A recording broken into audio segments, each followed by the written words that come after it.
Good evening and welcome to Freed to Heal. Here we are talking about people, it's a group for people who were incarcerated and their loved ones, to talk about those things that have caused pain and those things, but more importantly to talk about how to heal from those things, how to successfully reintegrate, the challenges that all family members and loved ones of people who were incarcerated face. So what we're going to do, I would encourage everybody to go to our YouTube channel. If you're in the audience, if you're on the YouTube channel, by all means, if you have a topic that you would like for us to discuss, please let me know in the comments. You should see our email address there. We're on Facebook, anywhere, all of the social media platforms. By all means, please let us know what topics you want us to discuss. And we'll be happy to address those topics, because this is something for you all, and if we can help you in that you're not able to be here in person, we would like to do that. I also would like to say, anyone in the Los Angeles area, we're hosting this every Thursday at 5857 South Central Avenue, Suite 180, 5857 South Central Avenue, Suite 180, in the Juanita Tate Marketplace. We're in the Gwendolyn Cannon Training Village right next to the Chase Bank, and we're here every Thursday. We're going to be here whether there's anybody here or not, because what I learned from those people who needed this group, that the most important thing to them would be the consistency. And so we're going to be here. I encourage you also, while I have an opportunity, you will see this book that I'm holding, Hurt People Highway. It's available on Amazon. By all means, reading this book, I think, helps people to identify the unhealthy elements in relationships, which and oftentimes are the basis of things that lead us and our loved ones into incarceration. It's a lot of the unhealthy things going on in families and things. And so what we do is we allow everyone to check in and explain how they're feeling today, and then we go into our topic. So I'm just going to let the audience members, I would like also to say that one of the ways that we try to make this a safe space is by our audience members are not recorded unless they would like to be. So, and periodically we'll be doing one-on-one interviews, and those people have agreed because they want to share their information with you. And so today, our check-in for me, sir. Check. We have smart asses here, and that's okay, because you're going to meet them in prison and on the street too. Would you like to check in, sir? I'm good. You're good, okay. I'm good too. One of the things that we want to talk about tonight is, and I want to talk about it from the perspective of being incarcerated and what it's like, as well as after incarceration. And that is the holidays. They're coming up now. And so anybody who might happen to catch this while incarcerated, knowing one of the things that I know facilitating groups inside of the prison is that a large number of suicides take place while incarcerated during the holidays, particularly between Thanksgiving and Christmas, because people are dealing with that. But then there's the idea and the fact that when you come home, how do you deal with that? So I'd like to ask this gentleman if he talked to me first about what goes on and how it affected you. Holidays suck, as far as I'm concerned. But, you know, I got two people left. One's in Orange County and one's in Arkansas. And even the one in Orange County, I only see her about once every 2 months. I'll tell you how messed up it is. We've already changed Christmas gifts. You've already exchanged Christmas gifts? Yeah. Why so soon? Well, it's hard for me to buy for that sister in Orange County because she got money up the ass. And every time I try to find something, it's, you know. Okay. And what pisses me off, because I don't have a great deal of money. Right. And then she's hard, like I said, she's hard to buy for because she has everything she wants. You know, it's like one time I tried to borrow $1,000 from her, and 1 week she said yeah, because I wanted to buy a car. And the next week she said, no, you can use the bus system, it runs good.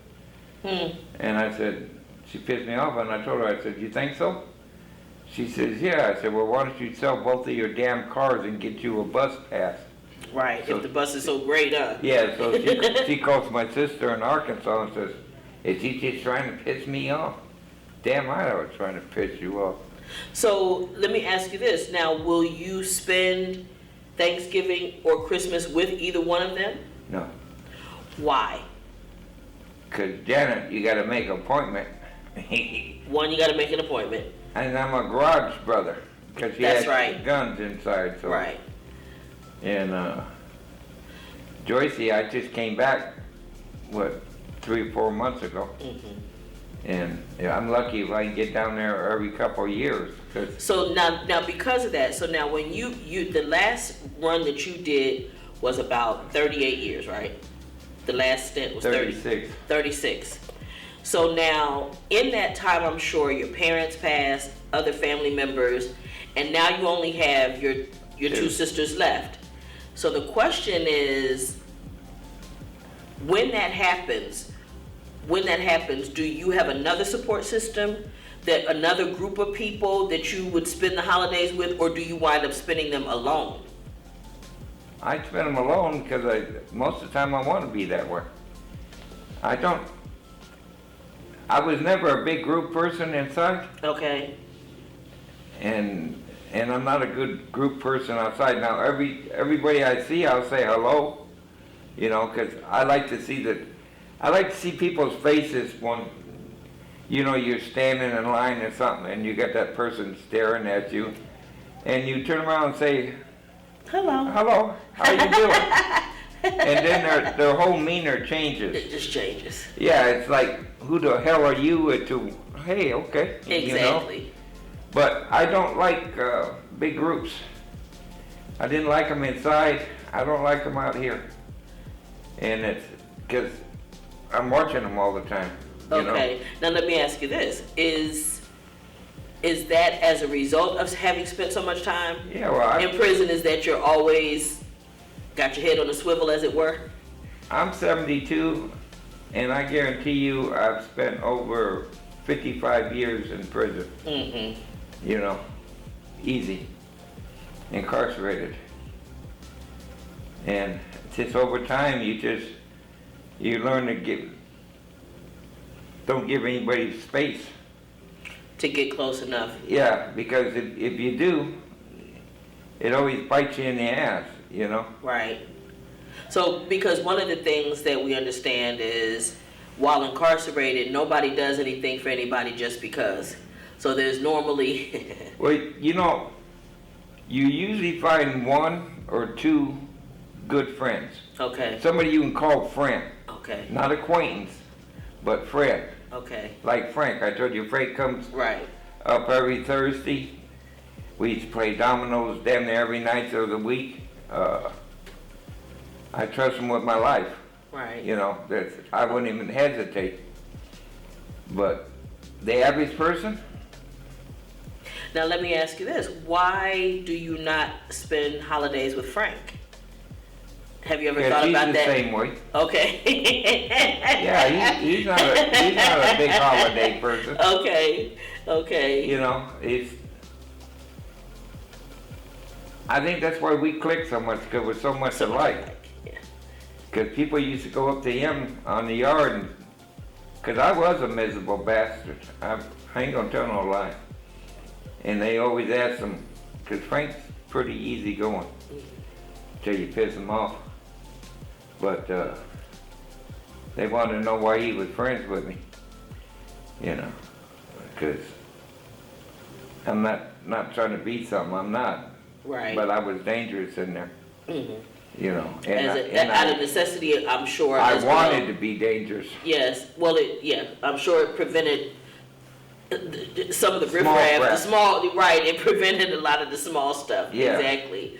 Now, But while incarcerated, one of the things I know about, particularly in the women's prison, holidays are extremely difficult for them psychologically because of their children usually. Yeah. And also some people, if Christmas is their holiday and they're spending it behind bars, it is depressing.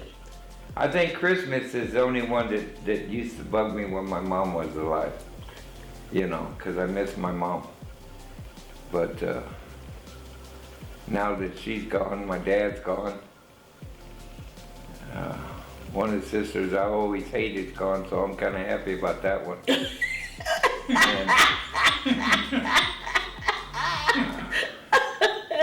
See, the thing is that the holidays, I want to say this, the holidays tend to represent times when families get together.